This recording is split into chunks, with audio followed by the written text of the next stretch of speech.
നമ്മൾ റെഡിയാക്കാൻ പോകുന്ന സാധനം കൊഞ്ചാണ് കേട്ടോ. കൊഞ്ച് ഫ്രൈ ആണ് ഒരു സ്പെഷ്യൽ രീതിയിൽ നമ്മൾ ചെയ്യാൻ ഉദ്ദേശിക്കുന്നത്. അപ്പോൾ കുറച്ച് കൊഞ്ച് എടുത്തിട്ടുണ്ട്. ഇതൊരു 250 ഗ്രാമേ ഉള്ളൂ.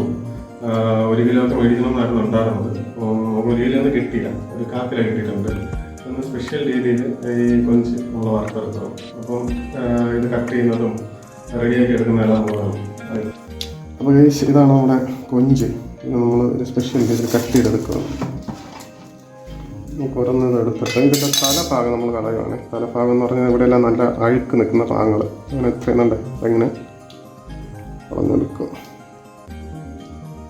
കണ്ടോ, ഈ രീതിയിൽ എടുത്തിട്ട് ഇതിൻ്റെ സെൻറ്ററിലായിട്ട് ഇങ്ങനെ ഒരു വര കൊടുക്കണം. കട്ടാക്കാൻ ഇച്ചിരി ബുദ്ധിമുട്ടായിരിക്കും, എന്നാലും കുഴപ്പമില്ല. അത് മസാല പിടിക്കാൻ വേണ്ടിയിട്ടാണ് ഇങ്ങനെ വരഞ്ഞു വിടുന്നതിന്.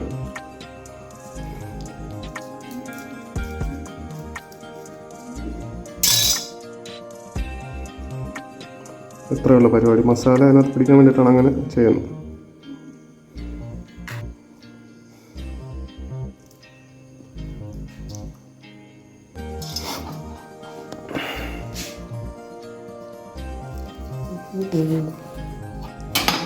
ഓരോ വര ഇറങ്ങിട്ട് കഴിഞ്ഞാൽ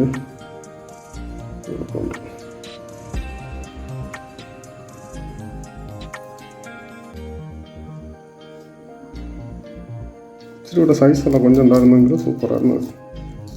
സൈസ് കുറവ് കത്തി നല്ല ബെസ്റ്റ് കത്തി.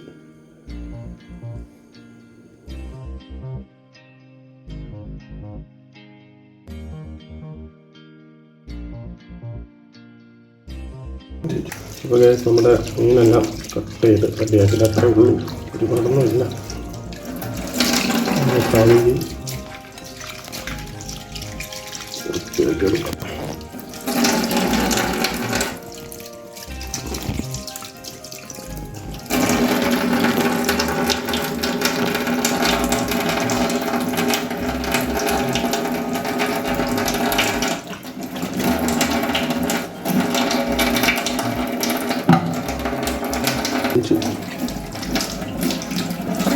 നമുക്ക് മസാലയൊക്കെ ഇട്ട് സെറ്റാക്കണം. ഉണ്ടാക്കുന്നുണ്ട്. രണ്ട് പച്ചമുളക് കൊണ്ട് അതിനകത്ത് സ്ലൈസായിട്ട് അരിഞ്ഞ് ചേർക്കണം. സ്ലൈസായിട്ട് അരിഞ്ഞെടുക്കണം.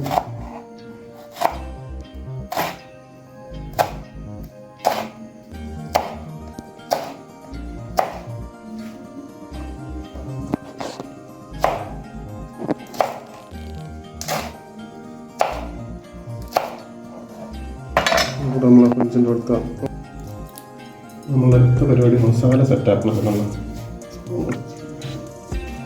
നമ്മൾ എടുത്തേക്കുന്നത് പുളിയാണ്. പുളി നമ്മൾ ഈ കൊഞ്ച് ഫ്രൈയിൽ ചേർക്കണം. നല്ല സ്പെഷ്യൽ ടേസ്റ്റ് ആയിരിക്കും കൊഞ്ചിൽ ഇതൊക്കെ ചേർത്ത് കഴിഞ്ഞാൽ. പിന്നെ നമ്മൾ ഉലുവപ്പൊടി എടുത്തിട്ടുണ്ട്, കുരുമുളക് പൊടി, മുളക് പൊടി, ഉപ്പ്, പിന്നെ നമ്മൾ ഇഞ്ചി വെളുത്തുള്ളി പേസ്റ്റ്. ഇത് ഇത്രയും കൂടെ ചേർന്നാൽ ഇതിനൊരു ടേസ്റ്റ് കിട്ടും. നമ്മൾ സാധാരണ വറുക്കും പോലെ തന്നെ കറിവേപ്പില ഇട്ട് തന്നെയാണ് വറുക്കുന്നത്. നമുക്ക് എന്തായാലും മസാല ഇടാം. നമുക്ക് വേണ്ടിയത് മുളക് പൊടി. ഇത്ര നമുക്ക് കൊഞ്ച് ഇത്രേ ഉള്ളൂ. അപ്പോൾ നമുക്കൊരു 1/2 ടീസ്പൂൺ മതിയായിരിക്കും മുളക് പൊടി. 1/4 മതിയായിരിക്കും. കുറച്ച് മുളക് പൊടി എടുത്തിട്ടുണ്ട്. കുരുമുളക് പൊടി ഞാൻ ഇച്ചിരി കൂടുതലിടുവാണ്. കൂടുതലെന്ന് പറഞ്ഞാൽ ഈ മുളക് പൊടിയിൽ നിന്ന് കുറച്ച് താന്ന് തന്നെ വെക്കും. എത്ര ഇട്ട് പിന്നെയുള്ളത് നമ്മുടെ ഉലുവപ്പൊടിയാണ്. ഉലുവപ്പൊടി ഒരുപാട് ഇട്ട് കഴിഞ്ഞാൽ കഴിക്കും. ഉലുവപ്പൊടിയും ചെറിയൊരു ക്വാണ്ടിറ്റി ഇടാം. എത്ര ഇട്ട്. ഇനി മഞ്ഞൾപ്പൊടി വേണം. മഞ്ഞൾപ്പൊടി നേരത്തെ പറഞ്ഞില്ലായിരുന്നു അല്ലേ. നമുക്ക് വെളുത്തുള്ളി ഇഞ്ചി പേസ്റ്റ് ചേർത്ത് പുളി ആവശ്യത്തിന് മതി, ആവശ്യത്തിന് ഉപ്പും ചേർത്ത് നന്നായി കുഴച്ചെടുക്കാം. ഉപ്പ് ആവശ്യമെങ്കിൽ ചേർത്ത് കൊടുക്കുക. എന്നിട്ട് നന്നായിട്ട് കുഴച്ച് ഇനി ഇരിക്കുന്ന കൊഞ്ചിനെയും മിക്സും കൂടെ ചേർത്ത് നന്നായി മിക്സ് ചെയ്തെടുക്കാം. എന്നാൽ കുറച്ച് നേരം നമുക്ക് റെസ്റ്റ് ചെയ്യാൻ വെച്ചിട്ട് അടുത്ത പരിപാടിയിലേക്ക് പോകാം. നമ്മുടെ കൊഞ്ച് ഇനി നമ്മൾ വറക്കാൻ പോകണം. നമ്മൾ നേരത്തെ മസാല എല്ലാം ഇട്ട് വെച്ചായിരുന്നു. അപ്പോൾ മസാല എല്ലാം പിടിച്ചിട്ടുണ്ട്. ഏകദേശം 5-10 മിനിറ്റ് ആയപ്പോൾ നല്ല മസാല എല്ലാം പിടിച്ച് സെറ്റായിട്ടിരിക്കണം. ഇവനെ നമ്മളിനി വറുത്തെടുക്കാനുള്ള പരിപാടിയാണ് ഇനി. അപ്പോൾ അതിനായിട്ട് നമ്മളൊരു ചീനിച്ചട്ടി എടുത്തിട്ടുണ്ട്, ആവശ്യത്തിന് എണ്ണ എടുത്തിട്ടുണ്ട്, കറിവേപ്പില എടുത്തിട്ടുണ്ട്. നമ്മൾ ഈ ചട്ടി ഒന്ന് ചൂടാക്കണം.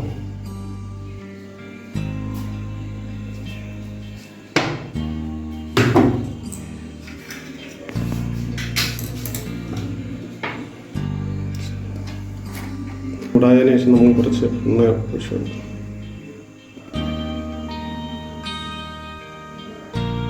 മതിയാവില്ലേ?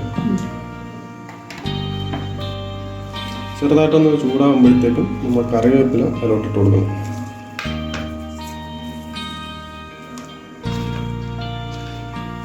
ചെറുതായിട്ട് ചൂടായിട്ടുണ്ട്, നമ്മൾ കറിവേപ്പില ഇട്ട് കൊടുക്കും. ഒരുപാട് ചൂടായി കഴിഞ്ഞാൽ കറിവേപ്പില പൊട്ടിച്ചു ഇതാണെങ്കിൽ ഓക്കെ.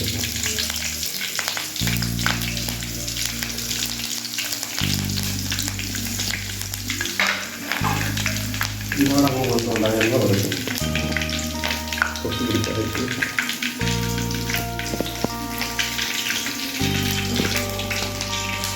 നമ്മുടെ എണ്ണ ഇട്ട് ചൂടായിട്ടുണ്ട് ആവശ്യത്തിന്, ഒരുപാട് ചൂടാവേണ്ട എണ്ണ. അപ്പോൾ അതിനെല്ലാം കൊഞ്ച് ഇട്ട് കഴിഞ്ഞാൽ കറക്റ്റിന് വെന്ത് കിട്ടും.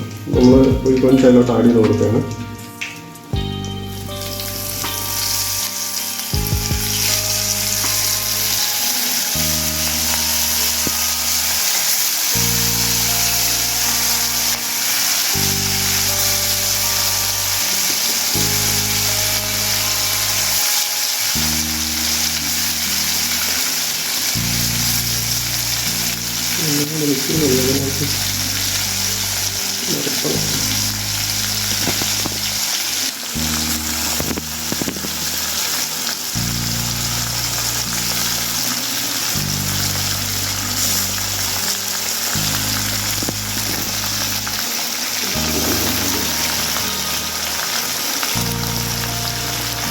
പച്ചമുളകിൻ്റെ ഫ്രണ്ടിനകത്ത് അത് വെന്ത് കിട്ടിയാലും ചെറുതായിട്ട് നമ്മുടെ കൊഞ്ച് രണ്ടായത് നോക്കാം. ചെറുതായിട്ട് അങ്ങനെ വെന്തിട്ടുണ്ടെങ്കിൽ നമ്മൾ മറിച്ചിടാം. ഒരു സൈഡ് ചെറുതായിട്ട് അതിൻ്റെ അടിച്ചടങ്ങനെ ഉണ്ടാകും. കറിവേപ്പിലൊക്കെ ഇട്ടുകൊണ്ട് അടിയിൽ പിടിക്കൊന്നും ഇരിക്കണ്ട. അങ്ങനെ ഒന്ന് മറിച്ചിട്ട് കൊടുക്കാം.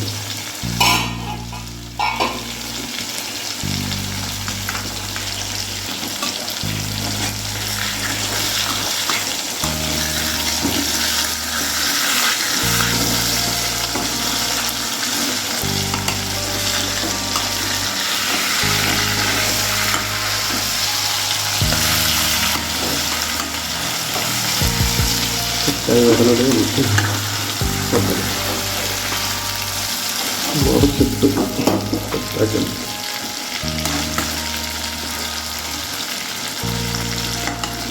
തീ കുറച്ച് വെച്ചിട്ടുണ്ട്, പെട്ടെന്ന് ഇതാവില്ല.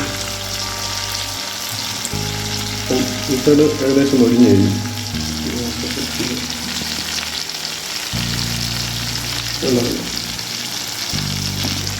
ഇനി അടപ്പിട്ട് അടയ്ക്കേണ്ട കാര്യമില്ല. ഓൾറെഡി ഒരു സൈഡ് മൊരിഞ്ഞ് കഴിഞ്ഞതുകൊണ്ട് മേൽ സൈഡ് വെന്തിട്ടുണ്ട്, ആവശ്യത്തിന് വെന്തിട്ടുണ്ട്. ഇത് ഈ പീസൊക്കെ കാണുമ്പോൾ അറിയാം അത്യാവശ്യം വെന്തിട്ടുണ്ട്.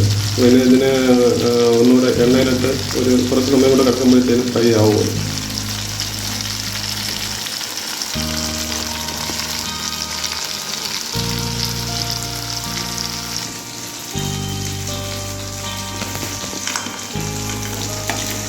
രണ്ട് മൂന്ന് പ്രാവശ്യം തിരിച്ചു മറിച്ച് വിടേണ്ടി വരും.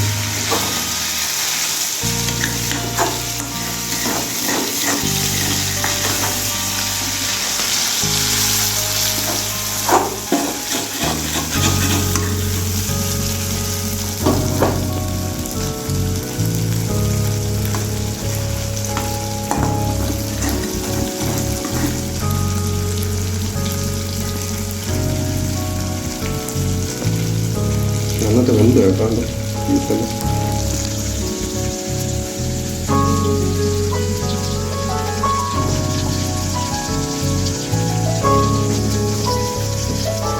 കളർ എക്സ്ചേഞ്ച് ചെയ്യാറുണ്ടോ?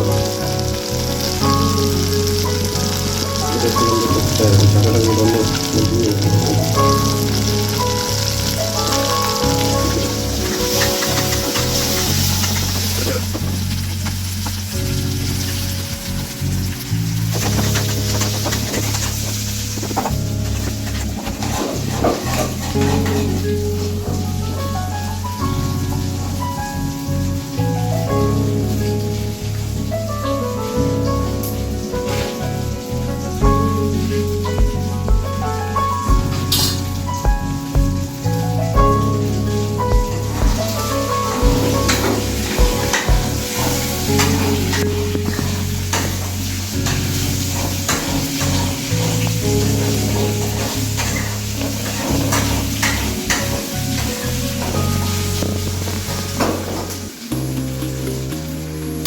കിടക്കാറ്റി കൊത്തി ഫ്രൈ നല്ല മണം വെച്ചാൽ പറഞ്ഞു അവിടെയെല്ലാം നല്ല ഫ്രൈ ആയത് നല്ല മണമല്ലേ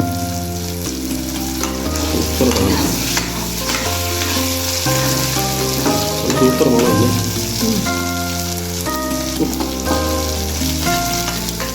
ചൂടാറുന്നതിന് തന്നെ തോന്നുന്നു നല്ല മുടി വേണ്ട കണ്ടിട്ടുണ്ട് പീസെല്ലാം നല്ല സെറ്റാണ്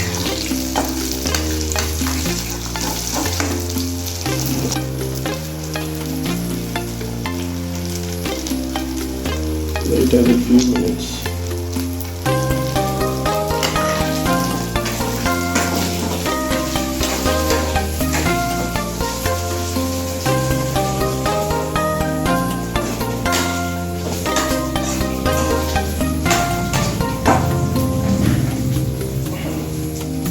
അപ്പോൾ ഗൈസ് നമ്മുടെ കൊഞ്ച് ഫ്രൈ മാത്രം സെറ്റായിട്ടുണ്ട് അതേപോലെ നല്ല ക്രിസ്പി ആയിട്ടുള്ള സാധനം കേട്ടോ ഒരു സാധനം ഇത് നമ്മൾ ഇതിനെ നമ്മുടെ ചെറിയ പാത്രത്തിലോട്ട് നമ്മൾ മാറ്റണം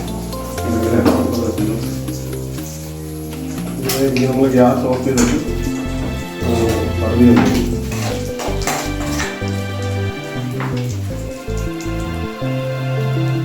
നമ്മുടെ കൊഞ്ച് ഫ്രൈ സ്പെഷ്യൽ രീതിയിൽ ഉണ്ടാക്കിയ സാധനം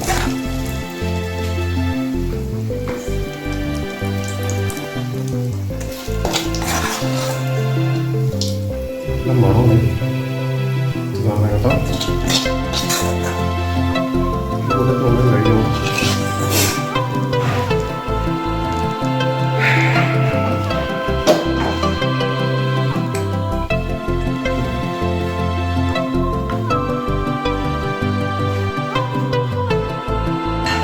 നമ്മുടെ കൊഞ്ച് ഫ്രൈ റെഡിയായി കഴിഞ്ഞു നല്ല ചൂട് കഴിക്കാൻ പറ്റില്ല 2 മിനിറ്റ് വെയിറ്റ് ചെയ്ത് നമുക്ക് കഴിക്കാം ഉണ്ടല്ലോ നല്ല സെറ്റ് സാധനം നല്ല മണമൊക്കെ വരുന്നുണ്ട് മണം വരുമ്പോൾ നല്ല ഫുള്ളായിട്ട് കഴിക്കാൻ അമ്മാതിരി മണമോ നല്ല ടേസ്റ്റ് കഴിക്കും കേട്ടോ സാധനം സ്പെഷ്യൽ രീതിയിൽ ഉണ്ടാക്കിയ സാധനമാണ് നിങ്ങളൊന്ന് ട്രൈ ചെയ്ത് നോക്കുക ഇതുവരെ ഓക്കെ അല്ലേ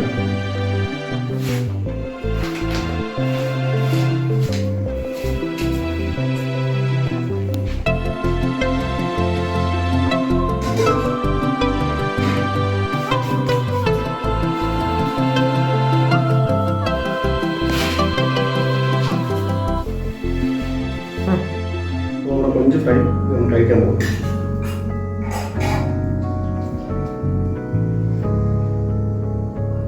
ചൂട് സൂപ്പർ അടിപൊളിതാണ്